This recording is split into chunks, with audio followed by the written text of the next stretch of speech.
दोस्तों, खाना बनाते समय छोटी-छोटी बारीकियाँ होती हैं जो हमारे खाने के स्वाद को और उसकी परफेक्टनेस को बढ़ाती हैं। और ये बातें कोई हमें या तो बताता है या हम अपने एक्सपीरियंस से सीखते हैं। तो आज मैं कुछ ऐसी ही छोटी-छोटी टिप्स हैं जो आपके साथ शेयर कर रही हूँ, जो जाड़े के मौसम के कामों को बहुत ही आसान बना देगी। उम्मीद है आपको ये टिप्स अच्छी लगेंगी और वीडियो को आप ज़्यादा से ज़्यादा एन्जॉय करेंगे। तो चलिए स्टार्ट करते हैं अपना वीडियो। और अगर आप चैनल पे नए हैं तो मेरी रिक्वेस्ट है कि मेरे चैनल को सब्सक्राइब भी करना नहीं भूलिएगा और ज़्यादा से ज़्यादा शेयर कीजिएगा। नमस्ते दोस्तों, आपका एक बार फिर से स्वागत है मेरे channel be productive with me में। ठंड शुरू होते ही शुरू हो जाता है पराठों का सिलसिला। कभी गोभी के पराठे, कभी मटर के पराठे, कभी आलू के पराठे, कभी मूली के, मेथी के पराठे, ना जाने कितने हमें स्टफ्ड पराठे खाने को मिलते हैं। और हम सभी चाहते हैं कि ये पराठे हमारे परफेक्ट बने, फूले फूले बने, कहीं से फटे नहीं।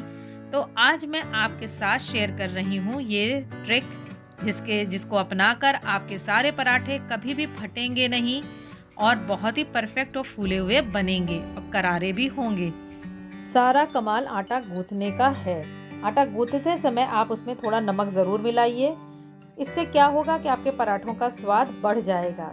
और भी 2-4 बातें हैं जो ध्यान देने की हैं। देखिए, जब आप आटा लगाएं तो धीरे धीरे पानी डाल के अच्छे से मलते हुए आटा लगाएं। आटे में एक खिंचाव आना बहुत ज़रूरी है। दूसरा, आटा आपका जो सबसे मेन बात है ध्यान रखने की, कि आटा आपका रोटी की आटा जो आप लगाते हैं ना, उससे थोड़ा मुलायम बनना है।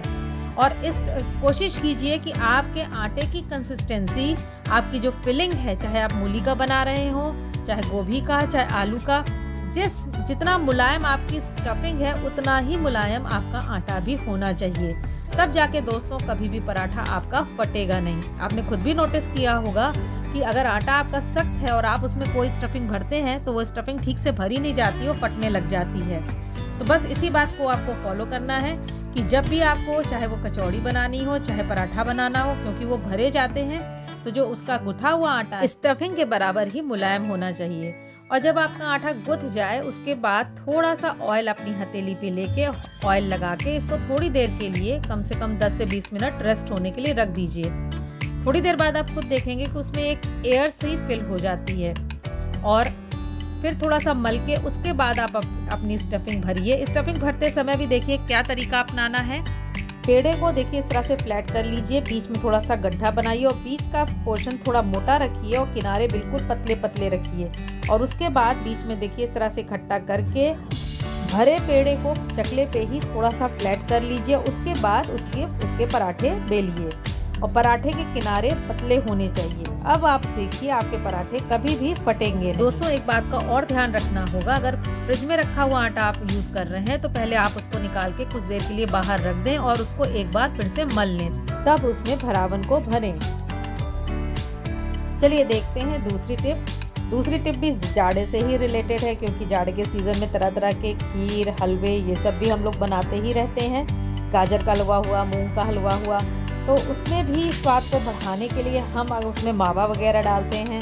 तो दोस्तों, आज मैं आपको बताती हूँ कि मावा का रिप्लेसमेंट क्या हो सकता है। इसको डालते ही जल्दी ही आपका जो हलवा है या खीर है गाढ़ी हो जाती है और स्वाद भी बहुत ही अच्छा और बढ़ जाता है। इसके लिए करना क्या है दोस्तों, आपको मिल्क पाउडर लेना है। ये आप किसी भी कंपनी का, किसी भी ब्रांड का ले सकते हैं और इसको गुनगुने दूध में थोड़ा सा घोल के आपको अपने हलवे या खीर में डाल देना है और इसको फिर धीरे धीरे से गाढ़ा होने देना है। तो आप देखेंगे बहुत ही अच्छा दानेदार टेक्सचर भी आ जाएगा आपके हलवे या खीर में और उसका स्वाद भी दोगुना हो जाएगा। आप करके देखिएगा दोस्तों और बताइएगा मुझे कि आपको कैसा लगा ये टिप। दोस्तों, जब हम डीप फ्राई करते हैं ना, चीज़ें तो बहुत अच्छी लगती हैं, स्वाद भी उनका बढ़ जाता है और खाने में भी हमें गर्मा गर्म खाने में बहुत मज़ा आता है। लेकिन उसके बाद जो ये तेल बचता है ना गंदा वाला, इसको साफ करना बड़ा ही मुश्किल हो जाता है और फेंकते भी नहीं बनता है, क्योंकि महंगाई इतनी ज़्यादा है। 200 के ऊपर का तेल कैसे फेंक दें। तो दोस्तों, इसको साफ आप क्या करते होंगे, छन्नी से करते होंगे, फिर छन्नी को भी वॉश करना पड़ता होगा। तो आज मैं एक तरीका आपके साथ शेयर कर रही हूँ जिसमें कि आपको ना हींग लगे, ना फिटकरी और रंगाए चोखा।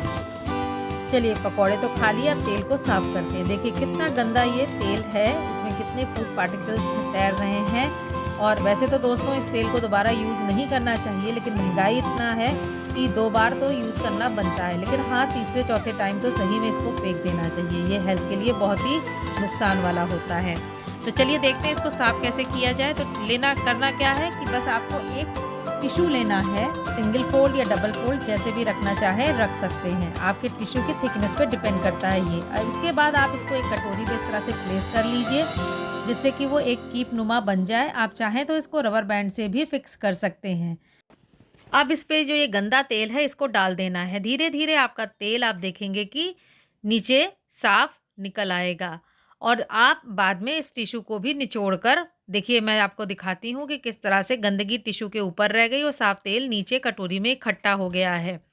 तो है ना ये अच्छा तरीका, ना इसमें कुछ आपको धोना पड़ेगा, सीधे टिश्यू की हेल्प से ही सारा तेल साफ़ हो जाएगा। बाद में आप टिश्यू को निचोड़ के टिश्यू को फेंक भी सकते हैं। देखिए इस तरह से, ये देखिए टिश्यू के ऊपर सारी गंदगी इकट्ठा हो गई और नीचे बिल्कुल साफ़ तेल निकल आया है। अब मैं ये टिश्यू को निचोड़ के जितना और तेल है वो भी इकट्ठा कर ले रही हूँ और टिश्यू को फेंक दूँगी। ये देखिए तेल बिल्कुल साफ़ दोबारा यूज़ करने के लिए रेडी है। नेक्स्ट स्टेप बेकिंग से रिलेटेड है। जब हम केक को या ढोकले को बेक करते हैं तो कहा जाता है कि उसको आधे घंटे या ठंडा होने तक छोड़ना ज़रूरी होता है डिमोल्ड करने से पहले। अगर हम उसको पहले ही डिमोल्ड कर दें तो वो डिशेप हो सकता है या अच्छे से नहीं निकलेगा। तो दोस्तों मैं आपको एक ट्रिक बताती हूँ जिससे आप डिमोल्ड बहुत ही ईज़िली कर सकते हैं। देखिए क्या करना है आपको, अगर आप चाहते हैं कि केक अच्छे से डिमोल्ड जल्दी हो जाए, बच्चों की ज़िद होती है कि मम्मा जल्दी से बस केक मुझे गरम-गरम खाने को दो, तो आप करिए क्या है, जो आपका ये जो निचला पार्ट है इसको ठंडे कपड़े से, मतलब भीगे हुए कपड़े से पोंछ दीजिए। 2-3 बार गीले कपड़े से पोंछ दीजिए और आप देखेंगे कि आपका केक बहुत ही ईज़िली डिमोल्ड हो जाएगा। देखिए ये केक मैंने ऐसे ही डिमोल्ड किया था। मैंने 5-10 मिनट तो ठंडा होने के लिए रखा, लेकिन तब तक मेरे बच्चे आके ज़िद करने लग गए कि मम्मा जल्दी से खाने को दो। तो मैंने इसको उसी तरह से गीले कपड़े से पीछे उसका जो बॉटम था उसको पोंछ दिया था 2-3 बार। वो जल्दी ठंडा हो गया और केक हमारा बहुत ही आराम से डिमोल्ड हो गया था। तो मैंने सोचा आपके साथ भी मैं ये ट्रिक शेयर करूं। वीडियो में बने रहिएगा, देखते हैं कि आगे क्या है। मौसम में अगर ये कार्टन में घी अगर हम मंगाते हैं तो इसको इससे निकालना बहुत ही मुश्किल हो जाता है। गर्मियों में तो ये पिघला होता है और आसानी से इसको खाली किया जा सकता है, लेकिन ठंड में ये जमा हुआ होता है और इसको निकालना मुश्किल होता है। तो देखिए मैं आपको एक ट्रिक बताती हूँ कि इसको कैसे आप ईज़िली पिघला सकते हैं और पूरा घी आसानी से इससे कार्टन से निकाल सकते हैं। इसकी एक भी बूँद आपकी ज़ाया नहीं जाएगी।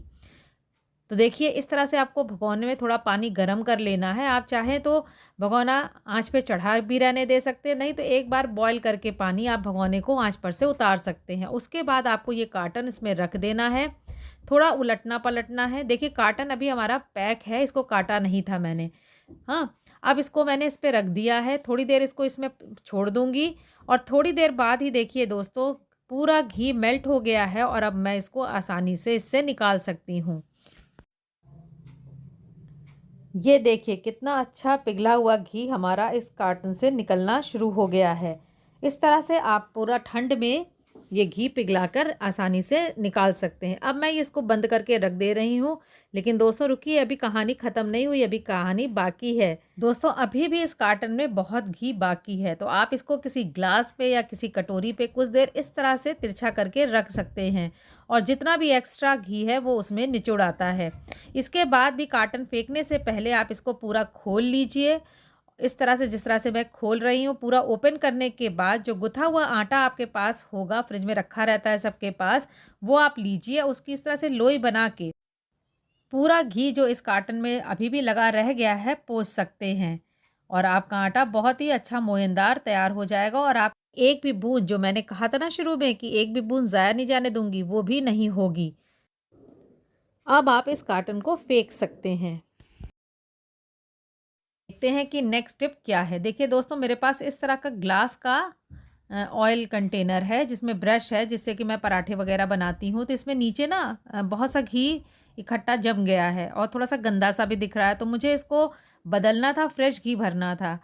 तो मुझे इसमें इस जो घी था, अगर मैं इसमें पानी डाल के इसको धो देती तो वो घी वेस्ट जाता और ग्लास की क्योंकि जार था तो इसको डायरेक्ट मैं हीट पे रख भी नहीं सकती थी, ब्रेक हो सकता था। तो मैंने फिर से इसको देखिए इसी तरह से गर्म पानी में रख दिया है और ये देखिए सारा घी मेल्ट हो गया है। अब मैं उसी तरीके से जो नैपकिन टिश्यू नैपकिन वाला मैंने बताया टिश्यू पेपर वाला, उस पे डाल के घी सारा इसमें पलट लूँगी तो घी साफ़ भी हो जाएगा और उस जार से निकल भी आएगा। इसके बाद मैं उस जार को पानी से गर्म पानी से धो लूँगी।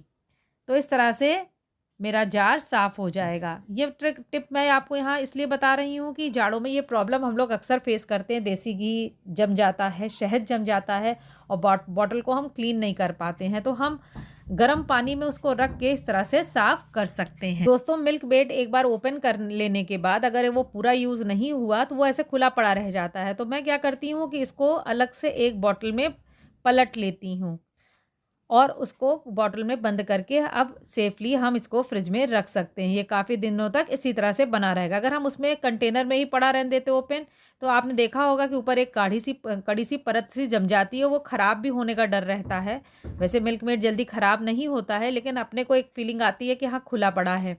तो आप इस तरह से रख सकते हैं, या तो आपका मिल्क मेड का ही जो कंटेनर है उस पे आप एक फॉयल पेपर एल्युमिनियम फॉयल लगा के उसको बंद कर सकते हैं, या उसी नाप का अगर कोई ढक्कन है तो लगा सकते हैं। लेकिन उससे ईज़ी मेथड मुझे ये लगता है कि मैं उसको दूसरे जार में पलट लूँ।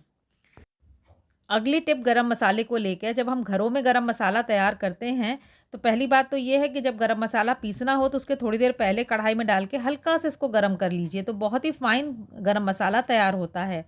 दूसरा, जब गरम मसाला पिस जाता है और छान के हम उसका फाइन पाउडर निकाल लेते हैं तो इस तरह का बहुत सा दरदरा सा मटीरियल बचा पड़ा रह जाता है और हम सोचते हैं कि क्या करें इसका। तो करना क्या है दोस्तों, बहुत ही ईजी तरीका मैं आपको बता रही हूँ। जब भी आपको सब्ज़ी का मसाला पीसना हो तो आप इस मसाले को उसमें पीसते वक्त ही डाल दीजिए। तो आपको अलग से इस मसाले के साथ कुछ भी नहीं करना होगा।